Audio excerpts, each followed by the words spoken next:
신앙을 가지고 이 세상을 살아가는 믿는 우리들에게 있어가지고는 아주 참 큰, 바로 알면 큰 위로가 되어지고 힘이 되어지는 말씀이기도 합니다. 오바댜서는 에돔에 대한 하나님의 심판을 선포하고 있습니다. 그런데 에돔이 어떤 족속입니까? 창세기에 그 이야기가 나와 있죠. 그 조상이 야곱의 형인 에서였습니다.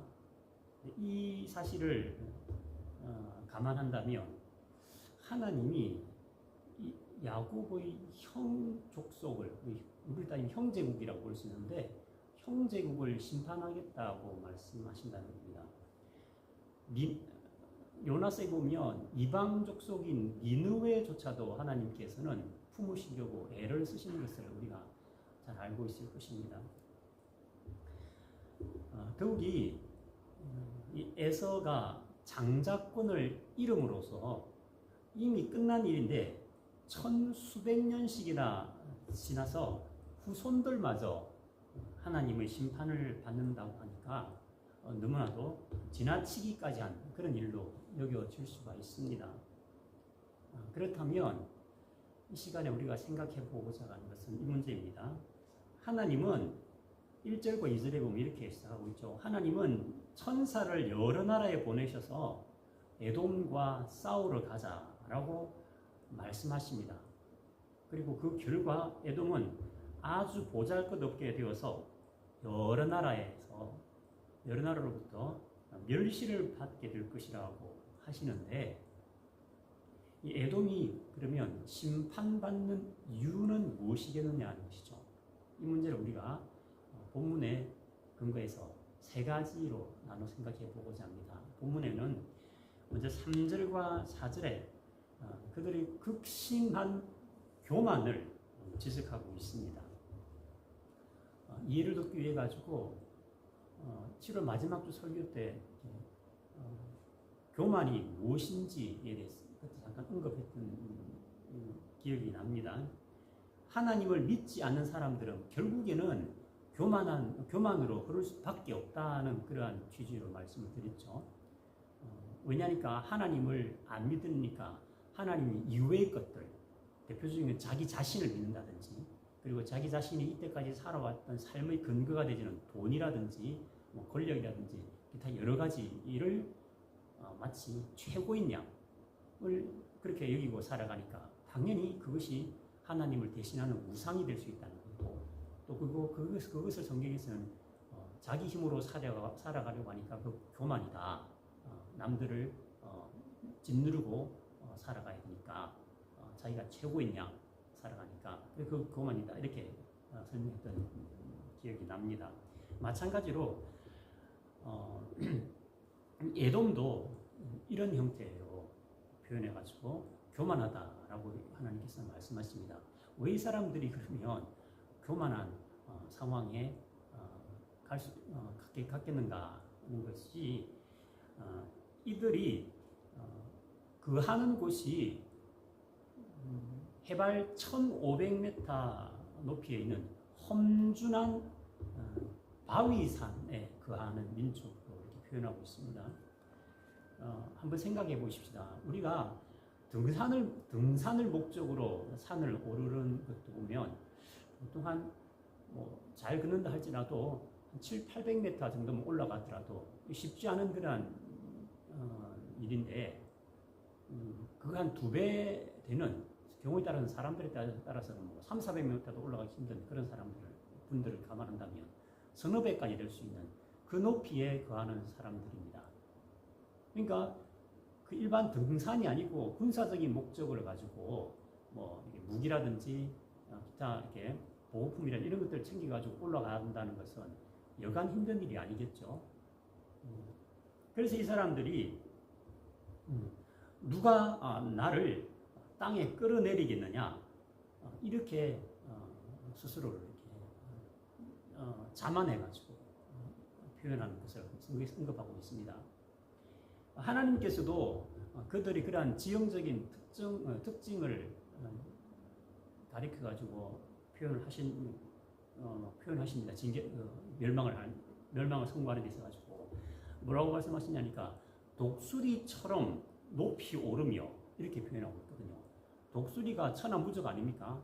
영상을 보니까 하늘에서만 이렇게 맹위를 떨치는 것이 아니고 사냥감을 뭐 닥치는 데를 다 포획하는데 자기 몸보다 훨씬 더 큰 그런 동물들도 이렇게 땅에 사는 동물들도 낚아채 올라가는데 이 낚아채인 동물이 뭐 힘을 못 쓰는 그러한 충돌이 떨어지는 상태에서 그렇게 끌려 올라가는 것을 본 적이 있습니다. 그러니까 당연히 재간이 없는 챔피언 중에 챔피언이라고 볼 수 있는 것이죠. 이제 그렇지만은 하나님께서는 독수리처럼 니네들이 높이 오르며 설령 더 높이 올라가 가지고 별 사이 하늘에 있는 별 사이에 깃들일지라도 내가 끌어내리겠다 라고 이렇게 말씀을 하십니다. 자, 그러시면서 이제 좀 더 구체적으로 심판을 언급하고 계시는데 8절에서 9절까지 말씀에 이렇게 되어 있습니다. 일반적으로 도둑이 남의 집에 훔치러 들어왔을지라도 다 챙겨가지 않지 않습니까? 자기가 들고 갈 수 있는 것이 제한적이니까. 그리고 설령 차를 가져온다 할지라도 들키지 않는 범위에 대해서 좀 빨리 처리해야 되기 때문에 제일 중요한 거, 그리고 자기가 가져갈 만큼만 가져간다는 것이죠. 도둑이 도둑질을 하러 왔다 할지라도.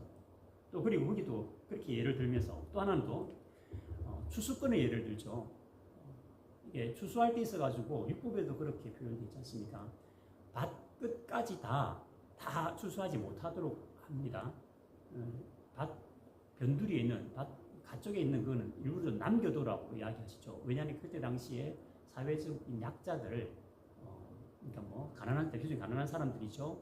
그런 사람들 먹고 살 수 있는 그 정도는 남겨두라고 이야기하는데 그게 이스라엘의 전통이라고 볼 수 있는 것이죠. 그러니까 추수꾼이 추수를 하더라도 얼마만큼은 남겨둔다는 것이죠. 그게 상식적이라는 겁니다. 거기에 지금 근거를 해서 말씀하고 있거든요. 5절에 그리 언급하고 난 다음에 그에 반해서 8절에서 9절까지는 에돔 족속은 어떻게 심판을 하나님께서는 어느 정도로 심판을 하시냐니까 지혜 있는 자나 지각 있는 자를 포함한 모든 자를 전멸할 것이라고 표현한다는 것이죠. 지혜 있는 자, 지각 있는 자라고 하는 것은 말 그대로 그 나라의 어떤 지금은 이렇게 비록 망하지만은 그래도 그 나라의 이 다음을 기약할 수 있는 하나의 희망이라고 볼 수 있는 것이죠. 근데 그마저도 싹쓸이 멸하겠다 이 말이죠. 그 말씀입니다.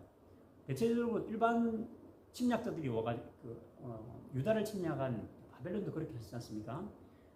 일반 평민이라든지 노예 같은 그 세력을 규합해가지고 바벨론을 대항할 만한 대항하지 못할 그런 사람들만 남겨두고 좀 이렇게 쓸만한 사람들, 똑똑한 사람들, 대표적인 거는 다니엘처럼 왕궁에서 살았던 왕족이라는 귀족들의 자제들은 데리고 갔지 않습니까? 근데 그런 것조차도 모두 전멸시키겠다고 이렇게 하나님께서는 말씀하고 계십니다. 이게 이제 교만했던 에돔에 대한 하나님의 첫 번째 지적이었고요. 두 번째는 10절에 표현되어 있는데 과거에 형제국인 하나님의 일한 약속의 백성인 언약 백성인 유다에 행한 포악을 지적하고 있습니다. 이거는 민수기 20장에 기록이 되어 있는데 잘 아실 것이라고 생각되십니다. 이스라엘 백성들이 출애굽을 해가지고 좋았습니다만 광야를 지나가는 동안에 여러 가지 광야의 여건으로 인해 가지고 힘들어했죠. 지치고 그런 상황 가운데 있어가지고 이왕이면 약속의 땅 가나안 땅으로 좀 빨리 가고 싶은 그런 마음 누구나 다 있겠죠. 그래서 이제 모세가 길을 어디로 인도하냐니까 에돔 족속이 에서의 후예들이 거하고 있는 그쪽을 지나가려고 하니까 그때 당시 에돔 왕이 어떻게 했죠? 길을 막았어 가지고 못 지나가게 했던 일이 있지 않습니까? 그러니까 이제 근데 모세는 아니 우리가 지나가는 데 있어 가지고 그냥 길만 지나갈 것이다. 뭐 밭이라든지 포도원은 절대 안 들어갈 것이고 왕이 다니시는 길, 다시 말씀드리면 요즘으로 표현하면 군사적인 목적, 군사들만 다닐 수 있는 그 길로만 우리가 다닐 테니까 안심해라. 심지어 물도 우리가 마시지 않겠다라고 이야기하는데도 불구하고 에돔 왕은 그것을 불허하면서 군사력까지 쓰겠다는 위협했던 그 부분을 지금 이야기하고 있습니다. 하나님은 이 과거에 유다에게 행했던 그런 포악을 이야기하시면서 세 번째로 더 이게 어찌 보면은 더 큰 잘못이라고 볼 수 있는데 죄라고 볼 수 있는데 유다의 멸망을 방관했다는 겁니다. 에돔 족속이. 그리고 이 유다를 멸망시키러 온 이방 민족들이 행하는 그러한 그 일에 악행에 동참했다고까지 표현하고 있습니다. 여기 11절에 그렇게 표현되고 있는데 바벨론을 침략한 그 느부갓네살 왕이 이제 예루살렘을 노략했죠. 노략했고 거기에 대해 가지고 방관했다는 겁니다. 에돔 족속이 그러면서도 더 한수를 더 떠가지고 도망하는 사람을 어찌 보면은 같은 민족이라고 볼 수 있는데 형제국. 근데 그 도망하는 이스라엘 유대 민족들을 학살하기까지 했다는 기록이 있습니다. 에스겔 25장과 35장을 근거로 해서 말씀드립니다. 이게 당하는 유대 민족에 있어가지고는 얼마나 큰 아픔이었겠습니까? 민족의 한이 되었겠죠. 우리나라에 6.25를 생각해 보면 되지 않습니까?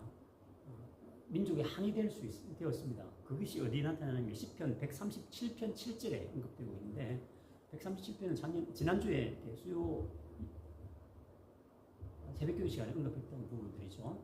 이스라엘 백성들이 바벨론으로 포로로 잡혀갔을 때 그 바벨론 사람들이 자신들의 기쁨을 위해 가지고 이스라엘 백성들에게 노래를 시켰다는 것이죠. 근데 어떤 노래냐니까 시온의 노래, 하나님을 찬양하는 노래를 시키니까 이 사람들은 그냥 싫은 정도가 아니고 아주 치욕적인 모멸감을 느꼈다는 그 차원에서 언급했던 부분이 시편 137편입니다. 거기에 바벨론을 향한 그런 저주뿐만 아니라 에돔을 향한 저주도 나옵니다. 137편 7절에 보면 여호와여 예루살렘이 멸망하던 날을 기억하시고 에돔 자손을 치소서 그들의 말이 헐어버리라 그 기초까지 헐어버리라 하였나이다.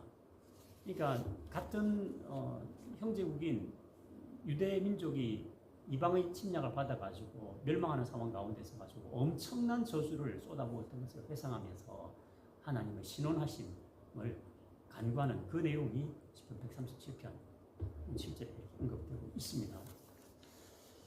자, 이런 식으로 세 가지로 하나님께서는 책망하시면서 에돔을 아예 멸하겠다 이렇게 말씀하셨는데